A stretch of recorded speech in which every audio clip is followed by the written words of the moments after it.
असतो मा सद्गमय तमसो मा ज्योतिर्गमय मृत्योर्मामृतं गमय।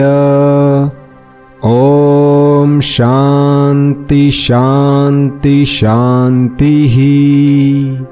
हे प्रभु, मुझे असत्य से सत्य की ओर, अंधकार से प्रकाश की ओर तथा मृत्यु से अमरता की ओर ले चलें। ओम शांति शांति शांति ही। गृहस्थ जीवन और ईश्वर की प्राप्ति। साधक प्रश्न करता है, गुरुदेव, क्या गृहस्थ जीवन जीते हुए भी मनुष्य ईश्वर को प्राप्त कर सकता है?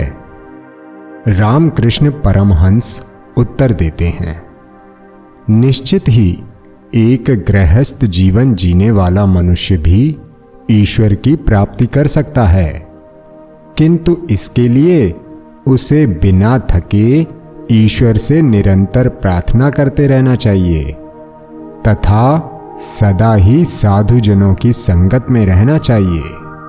ईश्वर दर्शन के लिए व्याकुल मन से रोते हुए भगवान से प्रार्थना करते रहने से हृदय की सभी अशुद्धियां धीरे धीरे धुल जाती हैं और जब हृदय शुद्ध हो जाता है तब व्यक्ति को ईश्वर लाभ होता है।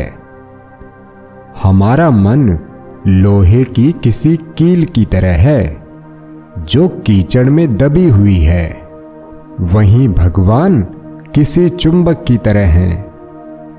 जब तक कील पर लगा कीचड़ साफ नहीं होगा तब तक कील चुंबक से आकर्षित हो उसकी तरफ नहीं खिंचेगी। ईश्वर के लिए बहाए गए आंसू मन पर जमा कीचड़ को धोकर हटा देते हैं।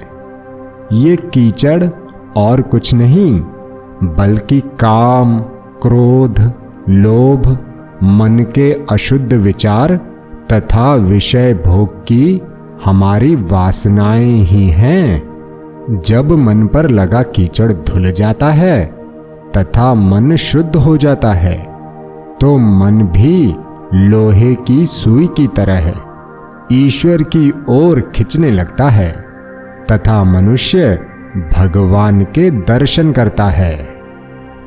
जिस प्रकार धूल में लिपटे दर्पण में चेहरा स्पष्ट नहीं दिखता, किंतु जब धूल को दर्पण से साफ कर दिया जाता है तो हम स्पष्टतः अपना चेहरा देख पाते हैं। इसी तरह जब मनुष्य का हृदय भी सभी अशुद्धियों से मुक्त होता है तो ईश्वर का प्रकाश स्वयं ही प्रकाशित होता है। ये बात हमेशा याद रखना कि केवल निर्मल हृदय वाले व्यक्ति ही ईश्वर के दर्शन कर पाते हैं और कोई नहीं। इसीलिए ये बिल्कुल संभव है कि गृहस्थ जीवन में रहकर भी ईश्वर को प्राप्त किया जा सकता है, किंतु जैसा मैंने कहा है कि साधु संगत और व्याकुल हृदय से भगवान से प्रार्थना करते रहना अति आवश्यक है।